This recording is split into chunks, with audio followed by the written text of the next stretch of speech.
So can I still be on and use my screen?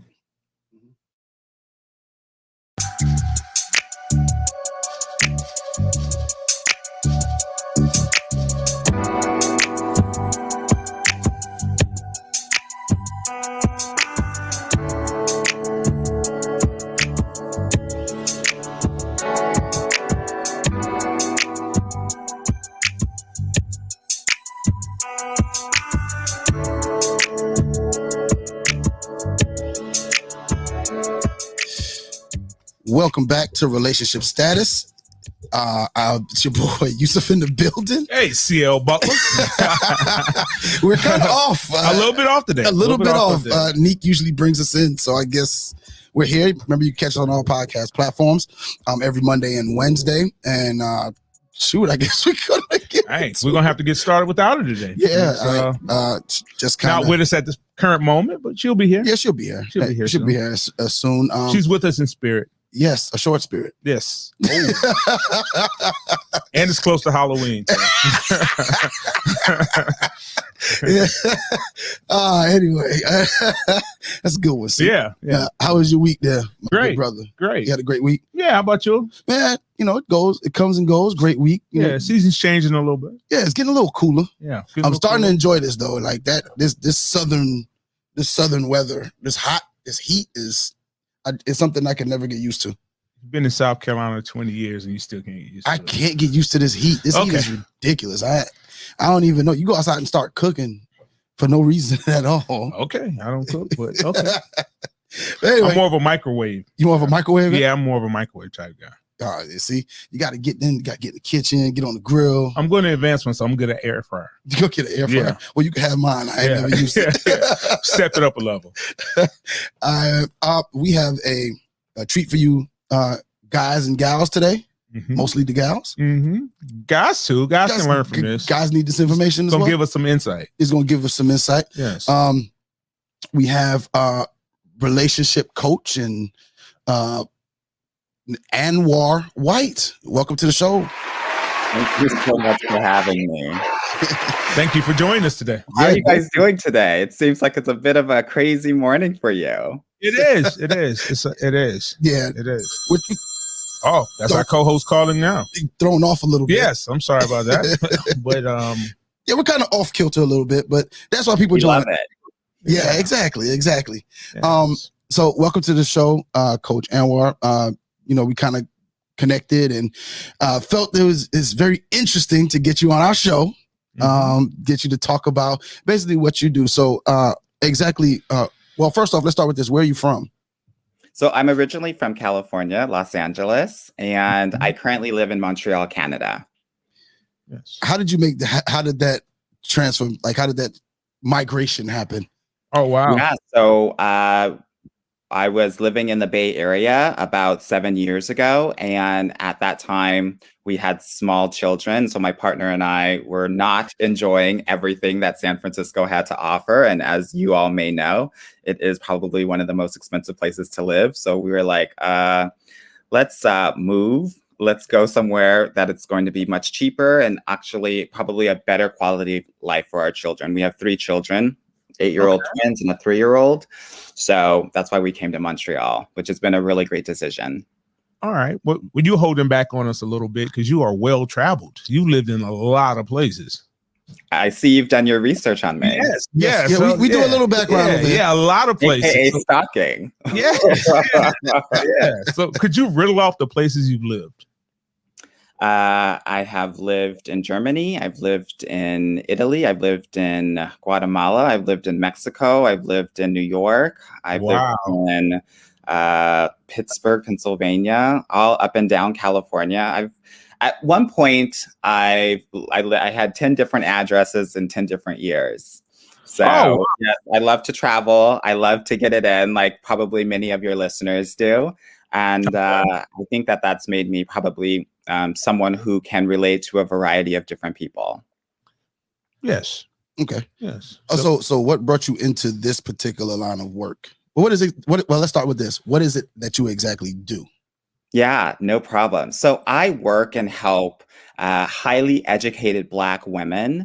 strategically date and meet high quality men and getting into amazing relationships.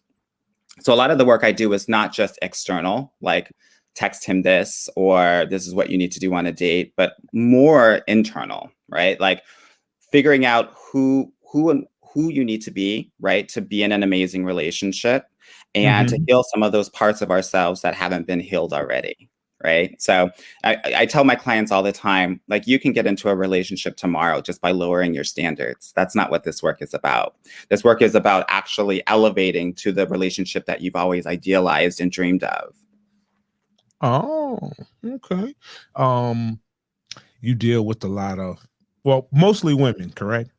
Or Correct. all women? You specialize in Exclusive. I think women? it's exclusively women. Exclusively women, Yeah, right? so it's highly educated women, and then most of my clients get into amazing relationships within 4 months, plus or minus a month. And so I Wow. have a secondary program, which is called my first program is called Get Your Guy, which is about obviously getting a nice boyfriend, and then my secondary program is Get Your Ring, which takes them from Oh. dating to actual engagement. Right. And Mhm. so in that Get Your Ring program, there are moments where we actually have sessions with their partner as well. Oh wow. Do they do this? Do they tell the guys about this surprisingly, or do the guys willingly participate with this, or is it Uh, kind of sprung on some them? do, Or some don't, right? It's really up to the my clients, right? If they want to include them or not. So I leave it up to my clients. Some do. I would say maybe 50-50. okay, okay. Mhm. Okay. Um, do you what have you found is the most difficult thing when you're dealing with a new client? What is the most difficult thing to get them? Because it's pretty much your job to get them to the altar, so to speak. You know, metaphorically speaking. So, Yeah. what Well, do you find is the most difficult thing for someone starting out with you? yeah. So for the dating aspect, I would say that my program is 6 months, but the first 2 months is them just learning how to trust a man. Oh wow.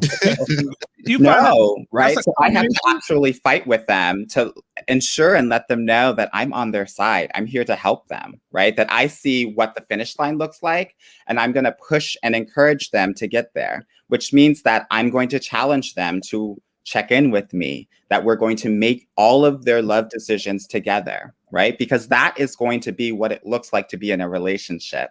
They've been so used to being independent and taking care of everything on their own that Mhm. they're not used or in the habit of actually making decisions as a team. Right. And so the first month is like, no, you need to check in with me after every day. Right. We need to check in between sessions. Right. Okay. Because I need to have them in the practice of being in a relationship before they get into the relationship so that when they do get in that relationship, which they will, they don't have to learn everything from 0 to 100 miles per hour in the first couple of weeks. Oh, okay. Now we've been asking some fluff questions, but how does this process begin? How does a woman know she needs Coach White's help to proceed in her relationship? Is it because of the failures, or how do they come to you? They come because don't tell women I said this, but sometimes they're not very humble about who they are. What do you My mean? experience. Sometimes women in the dating route. I am currently in a relationship, very loving, happy relationship, very, very happy. She must have went through your course because it's great. Okay. They don't come in. They come in with like okay, you know, like the stock exchange, the rate might be $1, but they come in at $1 million. So they come in with a really high sense of value, which is they should. But sometimes dating them, they don't understand where they are. And sometimes another person can tell you, like, you're really not all that. Yeah. You know, let's start here together and let's work up. But I can't be worth $1 and you worth $1 million. Yeah. So I think the thing that is really important for you to realize is that they have been training their entire life to get to the reputation and brand for themselves. Okay. Right. Okay. So they've leaned into school, right? Mhm. They've leaned into work, right? And so it's something that's of value to them that they're proud of. But what happens is that they associate all of their value with that. And what they don't understand and what the disconnect is, and what I try to teach my clients is that men actually don't care about any of that, right? We don't. They care about... We don't. Right. You don't care about the degrees. You don't care about the job. You don't care about any of that. I don't care much money. You care about, do you make me feel good when I'm with you?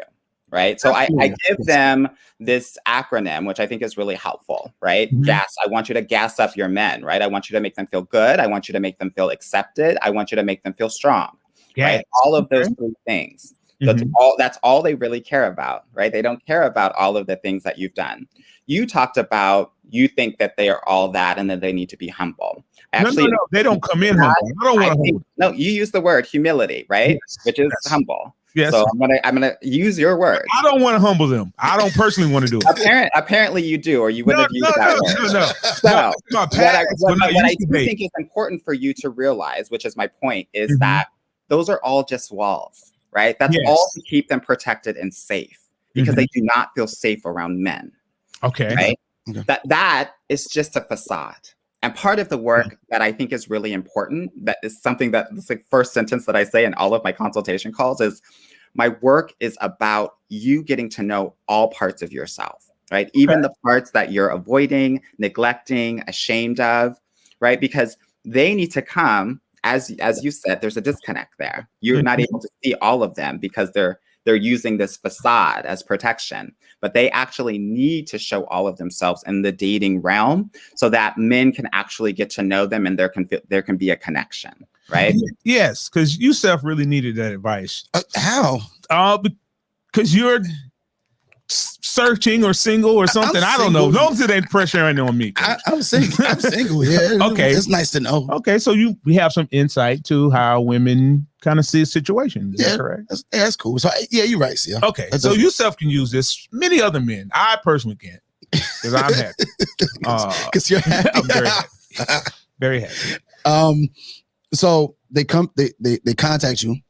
And then so after you're contacted, and what kind of, I would say, is there a vetting system? Like, because do you take on every client that comes to you? I don't. Actually, a third of the clients, I tell them that they're not ready. Really? Right? How do you determine that? How do you get I have wait lists all these things? I'm booked and busy, as they say, right? Because you have to come correct. When I'm doing one-on-one with you, it's like being in a relationship with my client. Right. Okay. And I'm not, if you're getting overly emotional, if you are not coachable, right? If you are not open to wanting to do the process the way that I have it set out that is really successful, I'm not going to work with you. I'm not going to fight with people about a process that I know is super successful. 90% of my clients get in a relationship within 4 months. 2/3 of the clients that I work with are married within 2 years. I'm not playing games here, right? So I know who I need to work with. And a lot of those clients either come back to me 6 months or a year ready to rock and roll. And that's fine. Okay. All right. So they come, that you've vetted them, they're good to go. So what's the next step? So this person is good, you're going to take them on. What is the next step for this person? Well, the next step, the beginning of our process, is actually to get their online dating profiles and apps together. I create an entire strategy for them. We work on their profile together. It goes through at least 2 or 3 different edits. We choose the pictures together, right? A lot of my highly educated women will have nothing but travel pics, right? And it's kind of, as you said, kind of show off or braggadocious. Yeah. And what I tell them is that I think it's important for you to create a set of pictures that really represent your everyday life, because when men are looking at these pictures, they're envisioning themselves in this woman's life, right? So can I fit into that? Does it look like it would be something that I would be doing? So that is how we choose some of the pictures, right? So first it's about getting their dating strategy together, right? Their online dating strategy together, that is. And then also me teaching them how I want them to specifically online date. I have my own proprietary kind of system and framework to help to evaluate and filter a lot of these men, because, 90% of them will not be ready for a relationship right now. And that's okay. Right. Okay. Even if they're dating, they're still not ready. Okay. So part of my process is making sure that they filter them out so that they're not wasting time with the men that are not ready. Okay. So women don't come in with maybe a list of guys they already want. It's all online, like meeting men freshly, or do you? Yeah, so I'm not a matchmaker, right? Oh, I believe that women are their best personal matchmakers, right? okay. So what I am doing is coaching them to be in this process, this dating journey, and to be confident, to be successful, to be vulnerable, to set certain boundaries, and to be able to do that. Part of my sessions with my clients is not just about dating. We actually, a third of it is talking about their lives, because how they do one thing is how they do everything. So whatever they're doing in their life is probably going to be reflected in their dating life. Oh, wow. Okay. Well, I'm mistaken, because I thought maybe it was a matchmaking Yeah. process also. So it's strictly online. They don't come No, in it's not with- strictly online. It's Oh, both it's not. online and offline, but we start online. Start Yeah. online. Mm-hmm. Okay, Oh, so wow. the basis is to have them create I wouldn't say create a persona, but create the profile and look attractive to the right man. What? No, just be themselves, right? I mean, I'm just saying, because he said we choose the particular picture. I agree with Coach. Tell us, Coach White, please tell us. Yeah, well, it's interesting, right, that you would say that, because I think a lot of men think that women are supposed to be attractive to them. Does. Right? He really does. And that's fine. You get to say that, but the work that I'm doing is about making sure that they're coming correct, authentic, and genuine themselves, right? You may find that attractive, you may not, and that's okay. Right? The important thing is about making sure that they're being 100% honest and real with what they're representing themselves to be. Okay. Is that a heavy-handed task to get women to be honest? Or no, I want to say people, but since we're talking about women, that's why I'm saying women. Yeah, I would say it's everyone, really. But I think that it's hard, it's difficult, right, as a Black woman in this world, to be able to be authentically you 100% of the time. You're different with your family, you're different with your friends, you're different at work, you're different in your relationships. My job is to bring kind of all of that together and find the true essence of who you are and make sure that you're representing that in all of the interactions that you're having with your, with dating, but also with other relationships as well. Oh, okay. Okay. So excuse me. Are you guys good? Are you guys? I feel like you guys are a little bit like, no. I got corrected. What the hell is going on up in here? I guess I got corrected just now. And I don't want to try to dominate the conversation. No, you're not dominating. You can dominate it. We can dominate it together. Okay. Go ahead. See, No. I want to make sure my cohorts, because I am in a loving relationship. So, but there are still things that you can learn, because a relationship is just a consistent dating, right? Okay. Let me ask you this then, since you are talking to 3 Black men. What advice would you give a man? Because I know you had a lot of success with women, but in just this case here, what's 1 or 2 tips you would give men who are on the other side of the process? Within dating? Within dating, yeah. Is this for Yusuf here? Trying to get him some help. We'll make it from you. I'm asking for a friend. We'll make it from you. Because I am mingling, so let's make it from you. Yeah. I think that these men have got to start playing dating like poker, right? Poker. Meaning, like, you cannot be holding on to all of these hands, right? That the best poker players. Am I hitting a nerve? Yeah, not with me. Wait. What you mean? Holding on. Okay, a hit dog hollers apparently. What I'm saying is that you have got to the best poker players fold hands that they know are not going to work, right? And only play the most successful hands, and that's how they get their money. Right? Okay. So what I see a lot of men doing is holding on to hands that they know are not going to work. And what happens is every time you have a connection or a tie with a woman, let's say that you're talking to 5 or 6 women right now. There's no way that you can be 100% fully invested and present with a woman that is going to come up and really want to connect with you. There's no way. You have all of these ties that are holding you down and putting you in a variety of different situations. And you're not even creating the space necessary to actually find the woman that's for you. Amen. Right? What you looking at me for? I'm just saying. And you're the single one on this call. He's not talking to me. He just looked at me. He's not talking to me. Okay. All right. I don't know you, but if this is something that is prevalent for you, then take heed, right? Yeah, you're right. If it is. Here's what I tell my clients. Okay. If he is not interested in getting exclusive with you within 2 months, a man will know within 6 to 8 weeks, right? Whether he wants to be with a woman or not, as a boyfriend or girlfriend. Okay. Wow. That's a with lot the woman that you're with right now. When did you know that you wanted her to be your girlfriend? CL. The moment I saw her. Period. I was 2 seconds in. I was like, that's the one. Period. That's the one. Right there. That's her. I knew it. So if within 6 to 8 weeks it's stagnant, nothing's happening, nothing's progressing, let it go. Oh, okay. That's some good some people out there. Yeah. So you play the best hand that you have. Continue to date multiple people, right? But if within a certain time frame it's not happening, you got to let it go. You've given the time for it to progress, because it will progress during that time, right? Oh, yes. Let it go. Okay. Right? Now, in your experience, have men been intimidated that women have? I don't want to say a coach to help walk them. No, most of my clients actually do not let them know that they have a coach until they are in a relationship. And most of them just find it really curious and interesting. Like, I had a client, she is an expat. She's in tech, but she lives in Singapore. And she was like, I've been in Singapore for 2 years, nothing but these Asian men up in here. I don't really think it's going to work, but you're my last resort.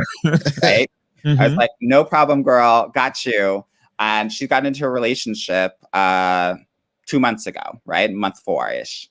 Okay. And then she just recently told her boyfriend that she had been working with a dating and relationship coach. And his response was, oh, so you basically planned this whole entire relationship thing out. Like, I'm just a pawn here. Like, right? In a really joking and fun way, right? But, she had to explain to him that it's not about how he was getting played. It was about working on the woman that she needed to be in this relationship, right? Okay. That, like, she had to learn how to ask for help, how to be vulnerable, how to accept, receive, allow, and be in her feminine energy instead of being in her masculine energy, how to lessen her anxiety when things were not perfect, right? How to manage her mind while things were going on in the dating process, right? So that is the work that we're doing. That's the work that I'm focused on. And that's why most of my clients are really successful, right? The male dating coaches really focus on the external. Do this, say this, right? The women really focused on the internal, right? Let's heal some of those inner wounds. I do both, right? I have a really unique perspective that is both male and female that I use in my process to make sure that not only are we able to interpret what men are doing, what they're saying, what that means, but also to get really clear about what's happening on the inside. And I think that's why my clients have such success in this realm. Oh, now you mentioned that women have a hard time maybe opening up to some of these processes, or opening up to much of anything. Okay. Yeah. How much does childhood trauma or childhood or the way you were raised have to do with that? Yeah, it's pretty much everything. Everything. It's everything. And for us, it's a much more unique challenge. There's a reason why I work specifically with Black women, because they're raised differently. So it's exclusive or just I have a few Jewish clients, but I generally don't work with anyone else. Those are only because they were referred by Black women. Okay, Lahaim. Okay. Right?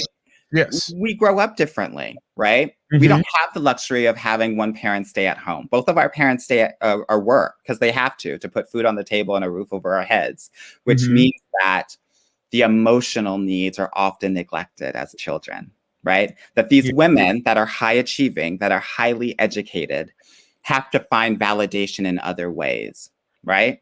And they do that through doing a lot for other people, right? That's a trauma response, right? Yeah, definitely. Leaning into school to get the validation, right? Because they're just not getting it for who they are. So I have to get straight A's for you to actually see me, right? Yeah. Right.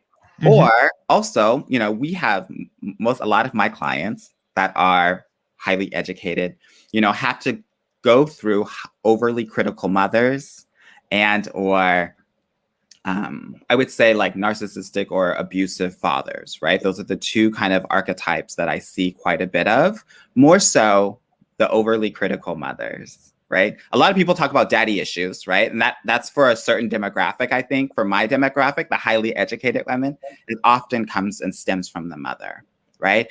And them trying to people please her. Okay. Right. Yeah. So it's my work is also about healing that relationship and setting boundaries around that relationship. Because if you can set boundaries with your mother, you can set boundaries with anyone. Okay. Any man. That seems to make sense. Well, we have been joined. Our other host has gotten here, and so we're going to go ahead and add Lovely. and she just walked in the building. Welcome to the show, Miss Jenny Cruz. Cut my mic on. There you go. All right. And you said my whole name. I'm sorry. Well, I mean, my fault. Well, my goodness. Are you going to introduce her to our guest? Yes, this is one of our co-hosts. And I said introduce. Oh, our guest. Well, to Nique. Yes. Our guest is Mr. Anwar White. Hi, Anwar. How are you? Hello, girl. They've needed you. They have been a mess without you. Oh, wow. You obviously are the foundation. I see you catered to her already. Yes. Okay. He's catered to her. He dumped us. We were good. We were good for a second. Now you just We're still good. It's just an observation.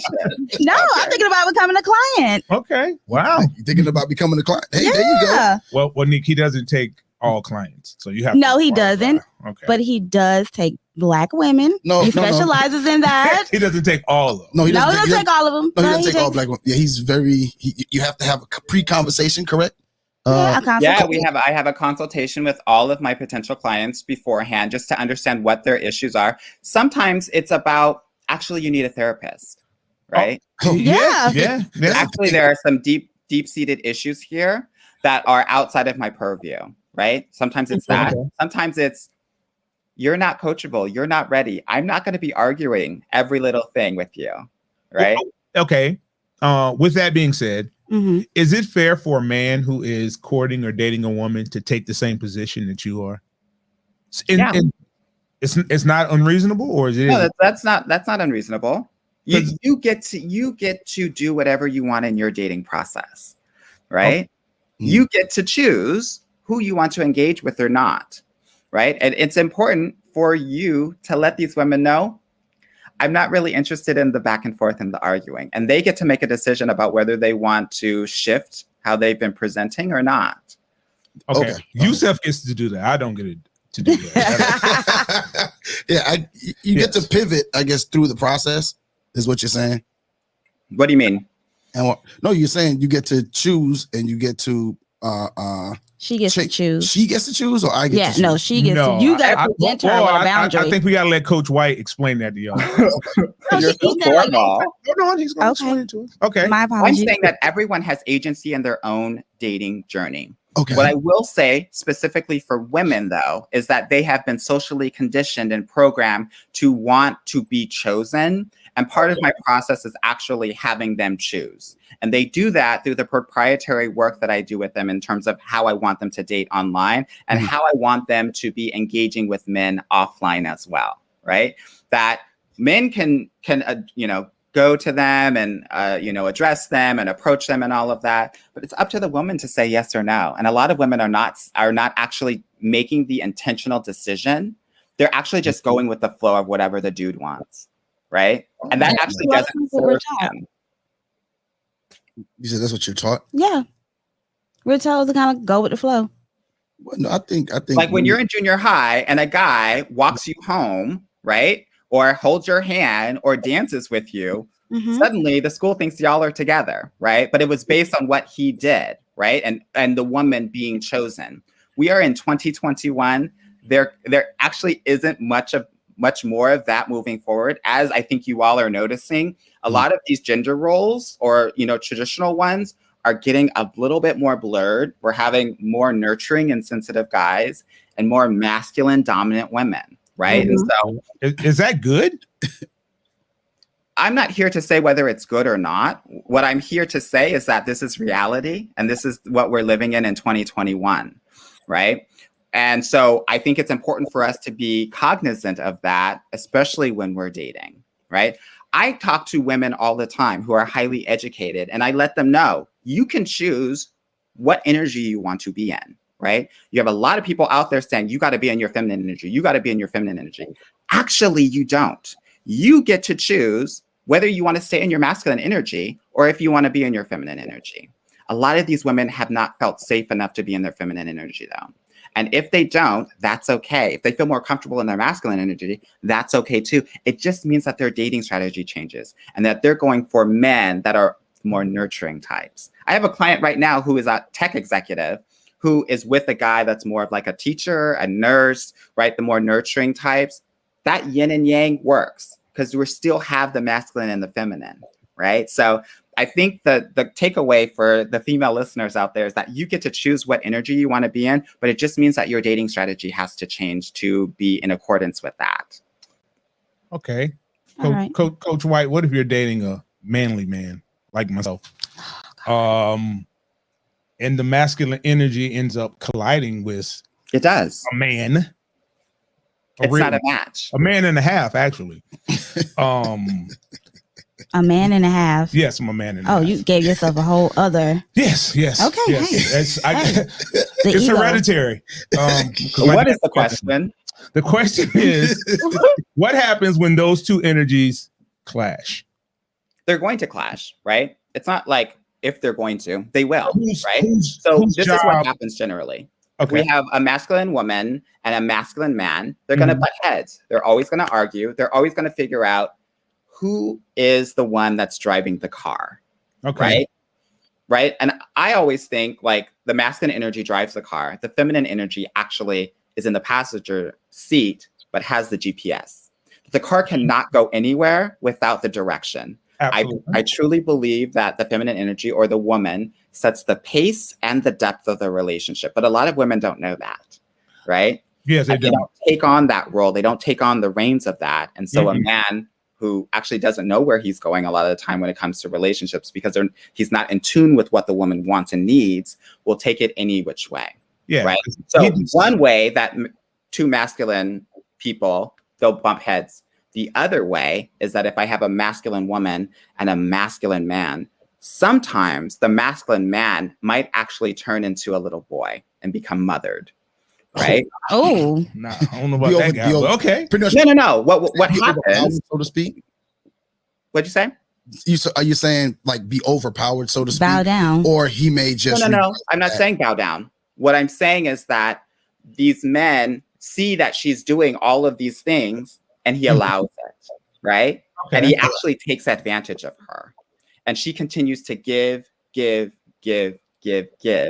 And he continues to take, right? This is not about bowing down to power. This is about allowing her to do what she does, but taking advantage of all of that and not reciprocating.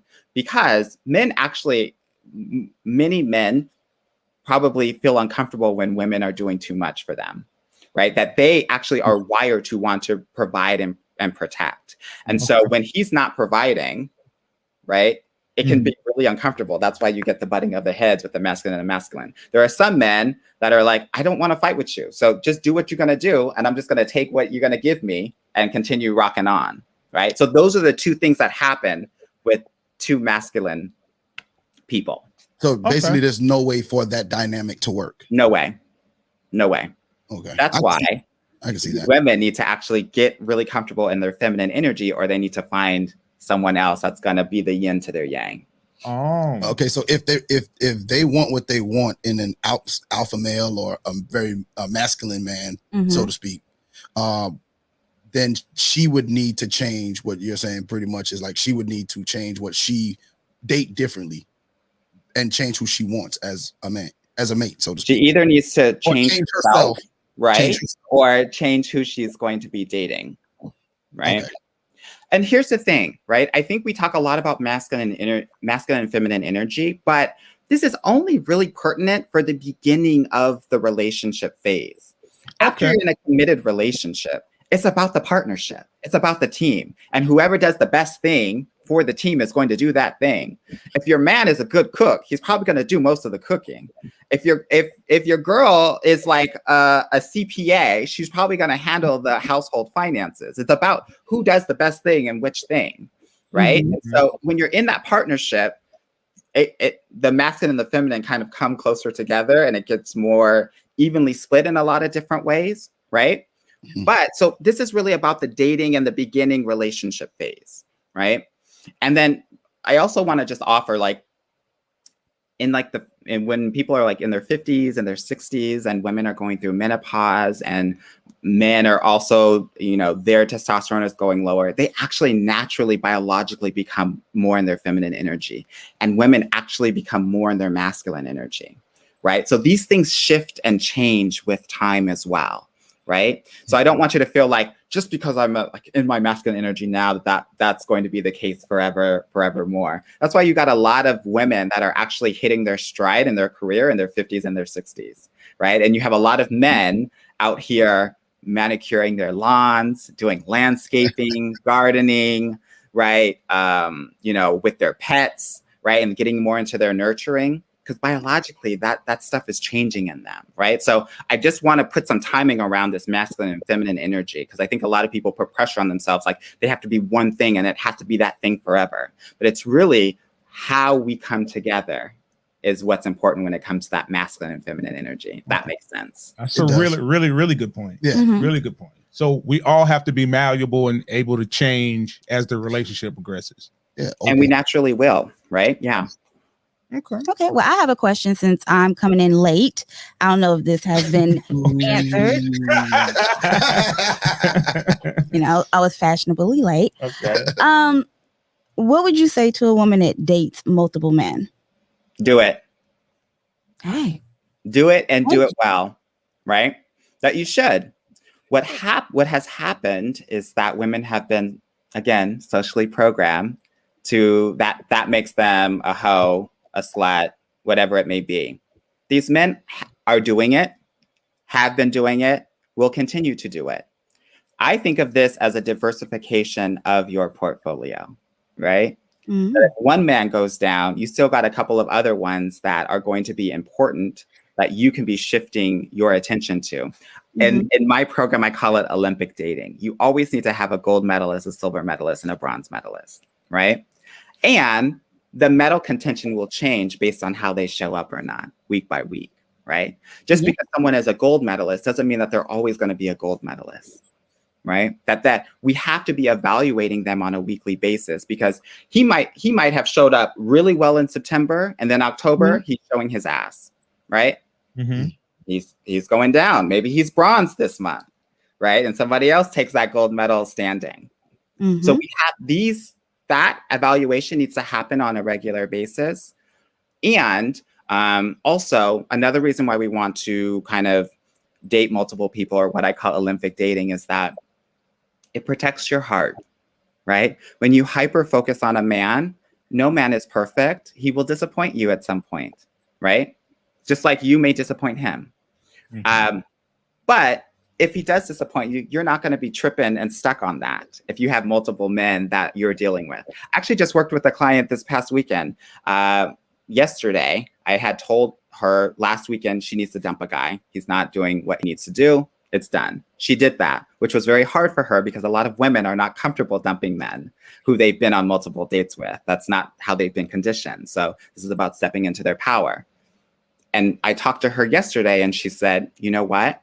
It was interesting. This time around, I didn't have time to wallow in the separation and breakup of this situation, because I had a couple other guys that I had to talk to and go out on dates with, right? So it also protects you.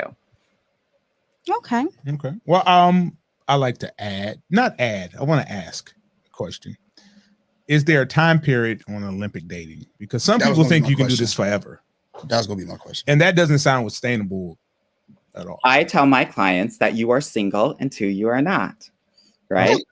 So if someone wants to be exclusive with you, that would be the time in which you would stop. But what if Otherwise, you continue. But what if you're trying to use Olympic dating as your coping mechanism versus trying to get in a relationship? Because I think an issue we've talked about here on the show is somebody on this podcast may or may not have dated multiple men at one time. And there could have been some candidates who wanted more. But she or he may have gotten wrapped up in the Olympic dating, because you can get caught up in the Olympic dating if you're not careful or have a strategy or plan to. That meant that she wasn't ready.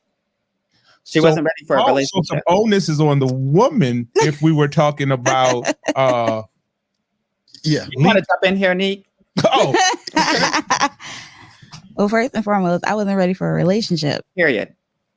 But did you tell the men that? I thought I made that clear on the show.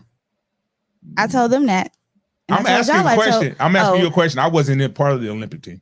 Oh, but yeah, everybody's aware that I'm not like dating for a relationship. Okay. Would you advise that the woman let the men know she's dating multiple people, or if they ask, yes. If they not don't, volunteer, not put them in a group text. Oh God, we always bring up the. I'm just asking. Yeah, because she put them in a group text. She just put them all in a group text, and why did you do that? Why did you do that? He's got a question for you, Nique. I know. Let me explain the group text. Let him answer his question. I am.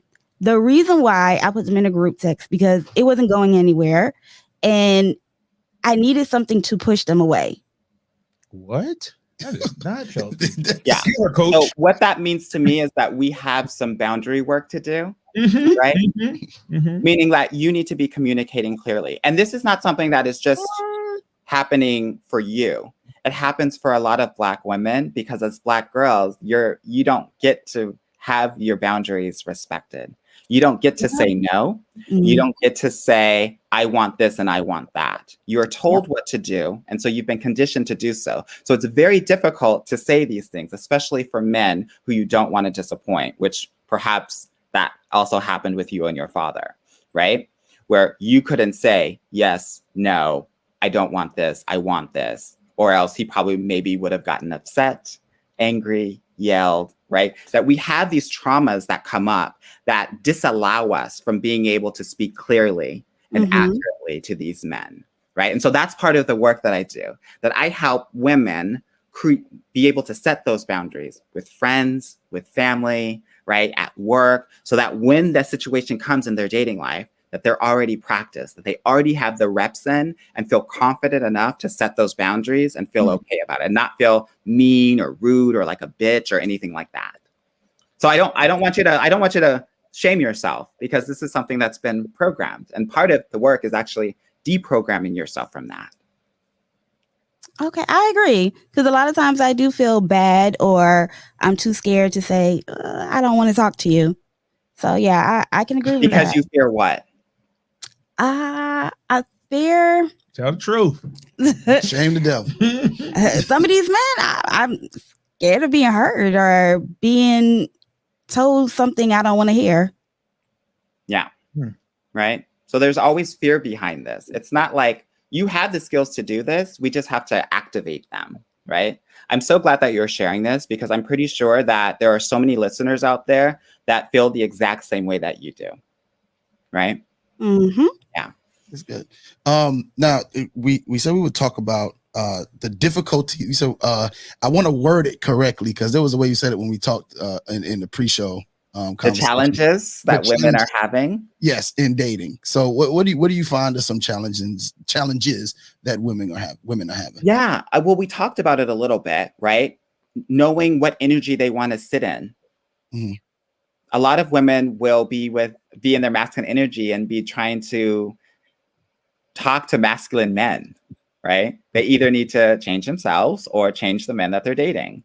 So that's one thing, right? And I think it's important for us to define masculine and feminine energy. Masculine is like the doing, right? The acting, the solving, the performing. The feminine energy is more about the being, the nurturing, right? In your feminine energy, it's about just asking for what you want. and sitting back and waiting for the masculine to do, right? Because there have been a lot of women, especially Black women, that have been fiercely independent because they've seen their mother and their grandmothers do that, right? That is the model for them. So that's all that they know. So they actually have to deprogram themselves out of that to allow and receive and just ask and not do, right? I talk to women all the time. The hardest thing that they have to do is actually ask for help. It's like the worst thing that they would ever want to do, because that's what they've been trained to do. But that's the exact thing that these men need to feel connected to them, right? Yeah, so it's the masculine and the feminine energy that I think is really hard to come by here. As I was saying before, society and culture is changing a bit. So these energies are getting more blurred than they were before. Secondly, I would just say that they have their dream guy list, right? They have this list in their head that maybe they created when they were in high school that hasn't graduated yet, right? That they keep a hold of to what they think that they need in a partner, and that actually doesn't really serve them. So for example, a lot of my clients are looking for a guy with a grad degree, right? Okay, well, that's 13% of the men out there. They're also looking for a guy that's 6 feet tall, right? That's what, 15% of the men out there, because the average height is roughly 5'9". They're looking for a man that makes 6 figures. That's 9% of the men, right? They're looking for, and if we're looking for guys that are between the ages of 30 and 50, right? That's 40% of men. Now, I was a statistics undergrad, and when you do the stats on that, that's less than 0.1% of men. So when women say, I can't find a man, I believe them when they have these standards associated with that. And that's not even taking into account these men that are potentially checking for them or not. Half of these men won't even like them, right? So the percentage is actually lower than that, which means that we have to open our net wider. We have to realize that the person that you are meant to be with is probably going to look and feel differently than what you've imagined. And you have to be open to that, right? Okay. Which means that we have to be open to income and height. I have a lot of 5'10" clients, and I'm like, girl, average is 5'9". At least get me to 5'9", right? We have to allow to talk to these men, because if he's hitting everything that you need, right, in a relationship, why wouldn't you want to give him a chance just because he's 1 inch like shorter than you? That 1 inch is not going to matter 20 years from now, right? It matters now, maybe, because you're making that mean that maybe he can't protect you on a tribal level. But in 20 years, you're not going to be thinking about that. And we have to be dating and thinking about the longer term here, right?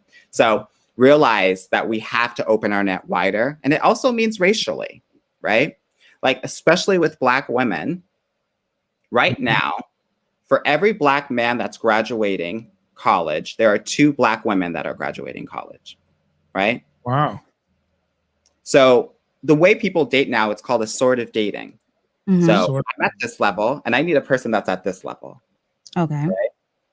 And women have been Black women specifically, Black men date outside of their race quite often, right? More so, I think 2 to 3 times as much as Black women do. When Black women do not, because they've been programmed not to. And what I want to let Black women know, and I'm all for Black love, half of my clients are connected with Black men, is that you get to date whoever the hell you want to. That I'm more concerned about you finding love than what the color of that love looks like. That ultimately, I think that they're shamed to think that, well, you're, a traitor of the Black race. Any baby that comes out of you, Black women, is going to be a Black baby. You will continue the lineage. I want to make sure that you're thriving in the life that you have, right? So it means opening yourself up to different races, different heights, different incomes, right? Different educational levels, all of that, right? Because love is going to look different. I've been doing this for 10 years, right? 95% of the time, the person that these women end up with does not look like the person that they imagine themselves to be. And I want that to be understood so that women can be more open-minded when it comes to engaging with men. Okay, I have a question for you. So, Yeah. as let's say a woman that is not taken, doesn't have you as a Cyrano, so to speak. how does a man get a woman to change that mindset or to widen her net, so to speak? Let's say you're interested in a woman who might not necessarily be interested in you because you're too short or because you don't make enough money or whatever it is, whatever her hang up is. How can a man in dating, how can he get her to widen her net, so to speak? He can't. She has to do it. Okay. He can't. We can't change other people.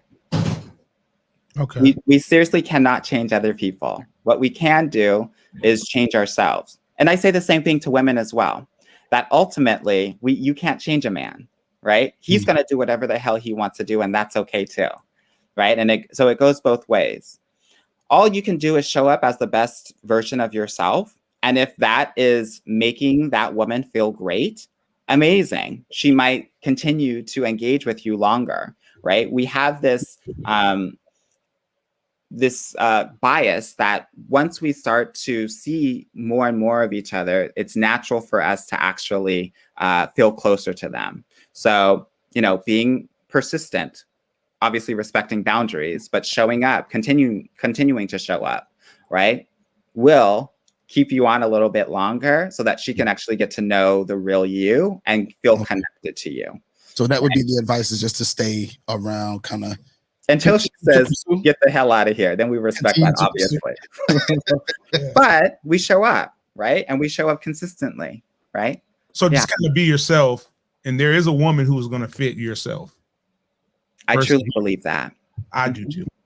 So why are you looking? We on one accord. He looks at you like every time. I'm looking around the room. No, you looked up. You start right over there, Yusuf, every time. Well, well, I have a question for you. I'm sorry. What are the? No need to apologize. Okay. Oh, I'm He's sorry. talking to you. He was saying no need to apologize. Yeah, why am I saying that? You don't need to apologize to take up space in conversations, right? Hey, yes. You get to just take up space. In my space. Okay. Right.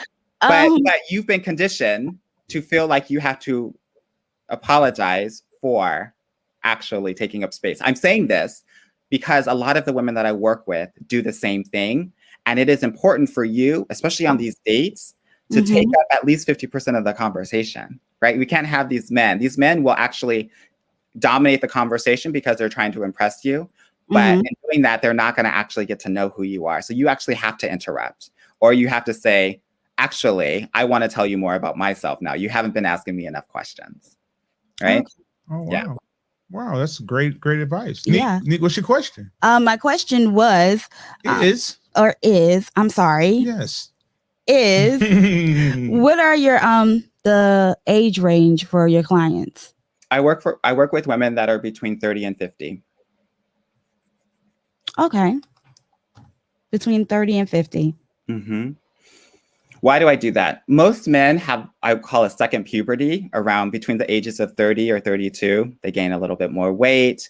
They start to really kind of want to settle down a little bit. It's almost like a little bit of a biological clock. And that's when they start thinking about more seriously about relationships, right? And so I think it is, it's a time, most of the women that I work with want to be married. And I want to make sure that I'm not dealing with 23-year-olds and guys who just want to get it in. Yeah. Oh. Now, have you started working with the client and maybe midway through the process have to tell her, I gotta let you go? Yeah, we got to break up here because this can't proceed if you keep these same course of actions? No. Okay. No, I haven't really. And the reason I've done that is because the way that they're showing up is the exact reason why they need my help. Right. I'm just a mirror for them. I get to show them how they're getting in their own way. Right. The results are not mine. The results are my clients, ultimately. Right. That I'm here to be guardrails for them and to support them and to give them perspective on what their blind spots are.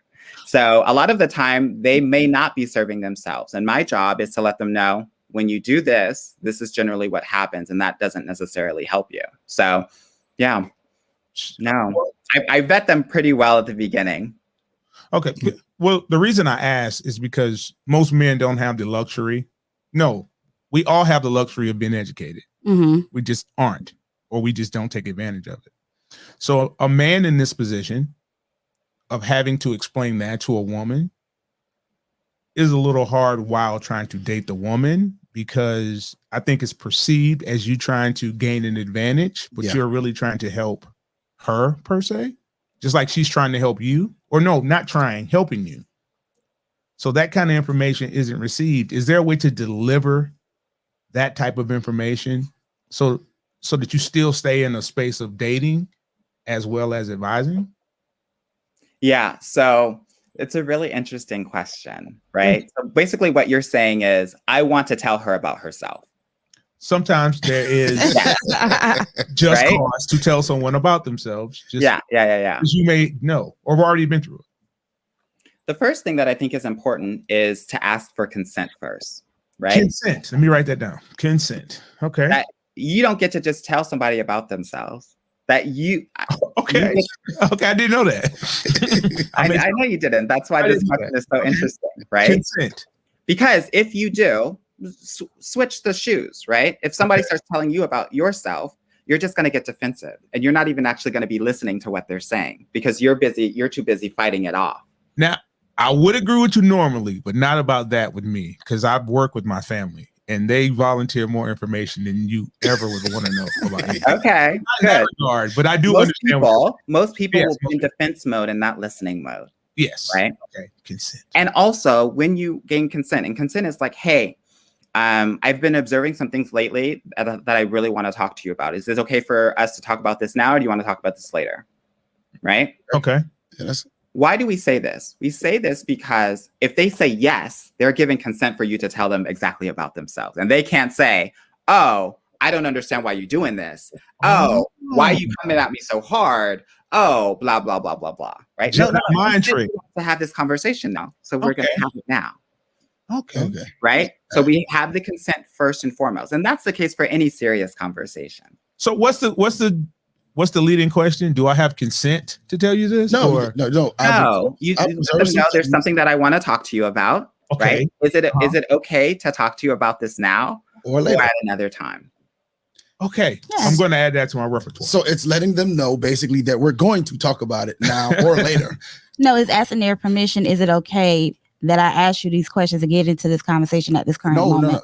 No. What I'm saying is the fact that I want to have this conversation, because he said he's not the way he framed the question is, do you want to have this conversation now or do you want to have this conversation later?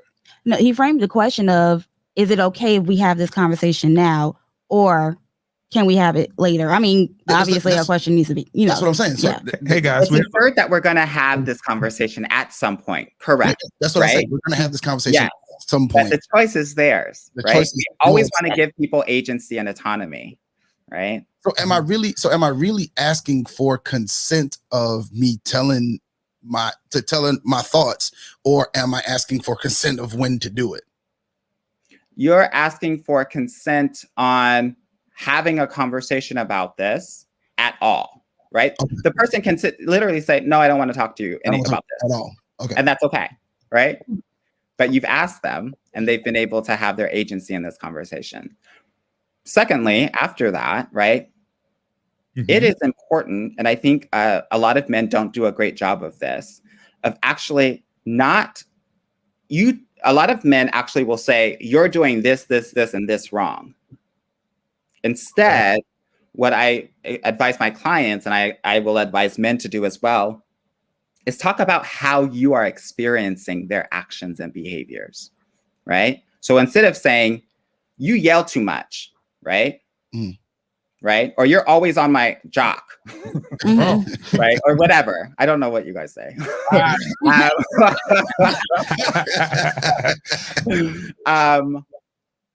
We can talk about how you're feeling when you're getting yelled at, right? When you're yelling at me, I actually get numb and I block everything out. And I don't want to feel that way. I want to feel connected to you, right? What can we do to resolve this? How can we work together to make sure that this isn't happening? Because I know that when that happens, then you get even angrier because you think that I'm ignoring you. When in reality, I'm just I don't like the confrontation. I don't like the yelling. I don't like any of that, right? We focus on ourselves when we're communicating about how we experience them. And we allow the other person to make an intentional decision about whether they want to change their behavior or not, right? We cannot control people. We cannot make people do the things that we want to do. They have to make that decision for themselves. Okay. That's how I would approach advising, right?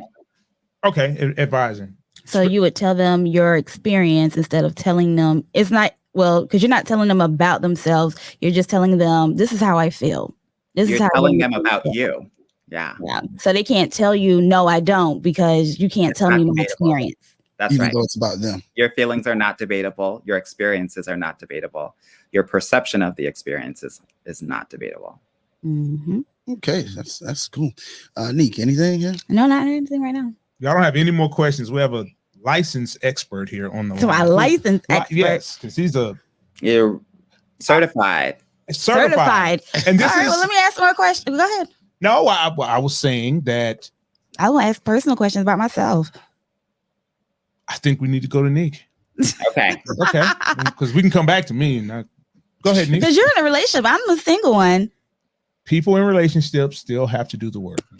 I agree. Okay, so just getting in a relationship doesn't cap it. But your foot is already in the door. No, my whole body's in the door. Oh, seriously. But you're not married yet, so your foot's still just in the door. Okay, Nique, go ahead and ask your question, Coach. Okay.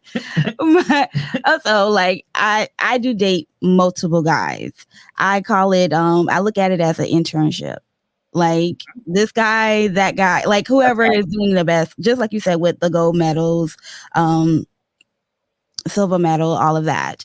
How can I put this? How would I explain to a guy that wants all of my time but doesn't want anything? I'm not gonna say he doesn't want anything serious, but he's kind of, well, let's go with the flow. But he wants all of my time and he doesn't want me to date other guys. What's your objective? I want a relationship with him. You want a relationship with him? Yeah. With one guy? You just said? Yeah, with one guy. Okay, so I just cut everybody else off. All right, well, I'll leave it up to the expert. Because he doesn't, like, I'm not gonna say he doesn't want to. How long have you been talking to him? It's been about consistently 5 months. Right. Remember, fellas, I was saying within 2 to 3 months, he knows whether he wants to be with you or not. And if he hasn't made any moves by this time, it's not probably going to happen. So the thing that you can say right now is say, hey, I'm really interested in becoming more serious. What are your thoughts on this? I'm pretty sure he's probably going to say no, 80% probable. He's going to say, I'm not ready for that. I don't want that, which means that you get to step away and focus on the other guys that you're talking to. But I think that this guy doesn't want to be with you. So you need to focus your energy on other places. It's not a match. Oh, and I will let go very easily. But I liked him and I wanted a relationship. He's a decent guy, but he kept just like, oh, well, we're still getting to know each other. So I kind of felt like most men are not going to be ready for a relationship, and it doesn't have anything to do with you. They have to make the decision within themselves to feel ready. And oftentimes that means self-actualizing. And a lot of men haven't done that yet. Right. Okay, so my question is that okay for them, for the man to be not ready? Is that okay? Is that okay to enter into a relationship even though you're not ready for one? To not be in a relationship. Because you said men will know within the first 2 months whether they want to pursue something more serious with you. Is that accurate for you? Is it accurate for me? No, I'm not. I'm just not ready right now for a relationship. Get him. But I'm saying that 2 month, 3 month mark. For me, in the Has past, that been accurate for you? In the past, yes. Okay. Tell the truth. I'm telling the truth. Yeah, This is a safe space. This is a safe space. Tell the truth. But now I find myself that I feel like I'm not ready to go further than just simply dating or seeing someone. I don't want to get into anything more serious than that. But shouldn't you have to ask yourself why? We have an expert on the phone. No, I'm Let's No, let- she's taking my gig. That's the question. I know she's right? trying What's the to question? impede on your space. What's the No, question? go ahead, do it, girl. What's the question? Why? Why are you not ready? Still dealing with some issues. I'm Why don't still you dealing deal with some the issues. Huh? Okay. From a former breakup, I'm still dealing with some stuff. Okay, God, so we still need to heal a bit. Yeah. Right. So, and I don't want to put anybody in a situation where, which I have done, is put people in a situation where it's progressed, and I've thought that, hey, I'm ready to go, and then I get to a point where I'm not. So then I start withdrawing, and I think it's important to communicate these things early on, and right? I do. And so that you manage these expectations, that you let them know. No, you don't. Yes, I do, CL. I do say it from the beginning. I do not want a relationship. But then how do you No. That's not what I'm saying to communicate. It is important for you to communicate that you are still healing, right? And that this process is going to take longer for you than it would other people. Oh. Right. Okay, well, I will use that. And you never communicated that. I never said that. No, that's why I was stopping you. You said what? You didn't know how to. Well, that's true too. But I would just say, hey, look, I'm just not ready for a relationship, because I would get it always gets to a point where the woman wants more. She wants to move forward. Yeah, of course. Usually involves your time, feelings, and everything else. And I say, hey, look, I'm not there. And I'm not ready for a relationship. I'm not ready to do that. So now what you're saying is I need to explain why I'm not ready to do that. Context. Yes. But then even if I'm saying that, isn't it up to the woman to decide whether she wants to still hang out and whatever? She has an explanation now. She understands why, and that can actually connect you all more, right? Mm-hmm. So that that can open up a conversation about past relationships, and she can share part of what has happened for her as well, right? Oftentimes, I think that healing has to do with having new people and new experiences. So I'm glad that you're dating, right? I think some people would say, actually, don't date then if you're not ready. No, you need to have new experiences, and you need to have new people to actually heal from some of the older things. But I think being very clear about where you're coming from and letting them know, right now, a lot of men say that they're not ready for a relationship. And in a lot of women's ears, they're hearing, okay, I'm going to make him ready. No, and I've been told that it's not that I don't want to be in a relationship. I just don't want to be in a relationship with them. That person, they're making it personal, and I've tried to explain that it's. Well, you haven't given the context, right? Oh, that may be true. Yeah, no, that's true. So that's why I'm saying it's important, date 2, date 3, to let them know, hey, this is where I'm at right now. It's gonna take a lot of time based on a previous, relationship that I'm still healing from, but I still want to get to know you. But it's just it's gonna be a slower burn, right? Mm-hmm. And ask if that's okay with them. Some people will say no. Some people will say no problem, right? Mm-hmm. Okay. Well, I have to ask for a friend. Say someone is in Yusuf's situation. Mm-hmm. Should they be doing the ing? And what I mean by that is the actions. Yeah, the work. No, not the work. The actions. You say you don't want a relationship, but everything you do is relationship stuff. Is that misleading a person?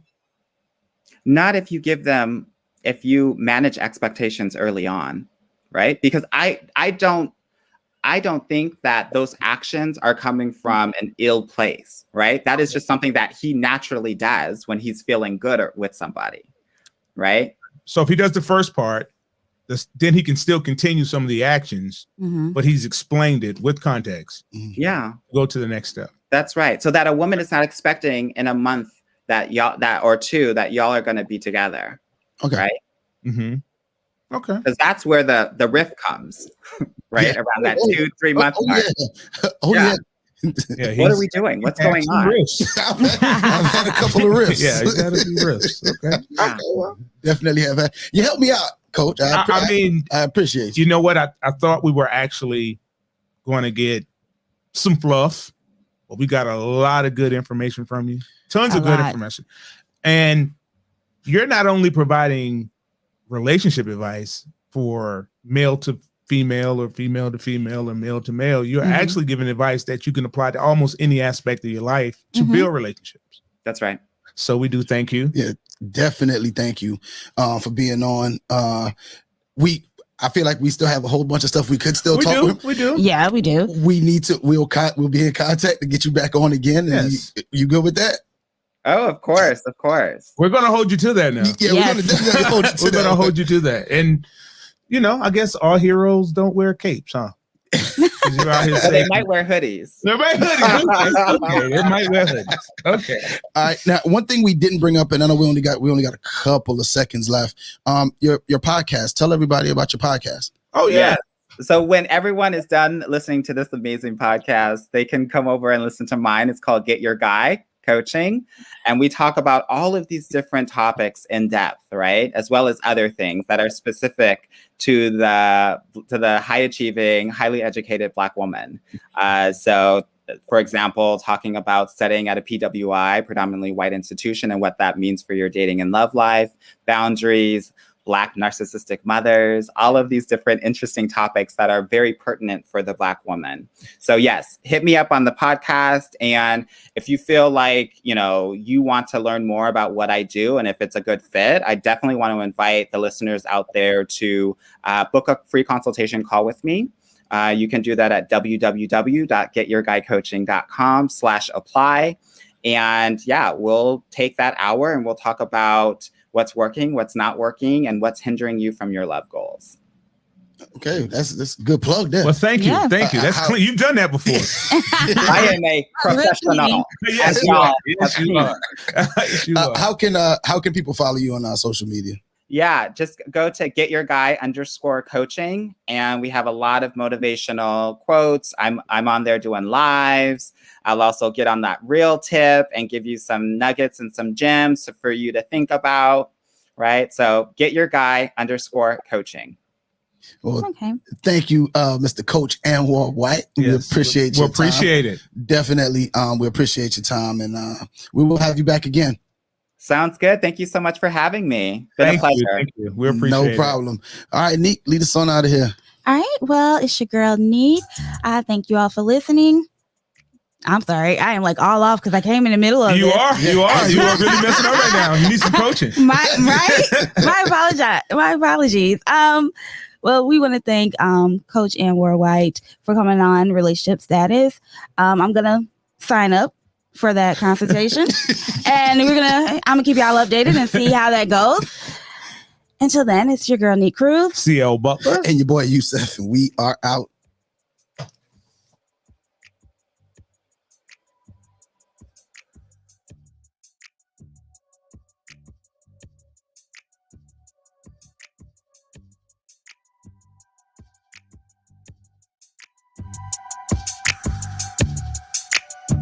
Thank you for listening to another episode of Relationship Status. Remember, you can catch us on relationshipstatuspodcast.com, iTunes, Google Podcast, iHeartRadio, Spotify, Pandora, Amazon Music, Nobody Grinds Like Us, and anywhere you listen to your favorite podcasts. If you would like to join the conversation or leave us a Dear Nique, email us at relstatpodcast@gmail.com or call us at 843-310-8637. Follow us on Facebook at Relationship Status Podcast, on Instagram and Twitter at RELSTAT Podcast.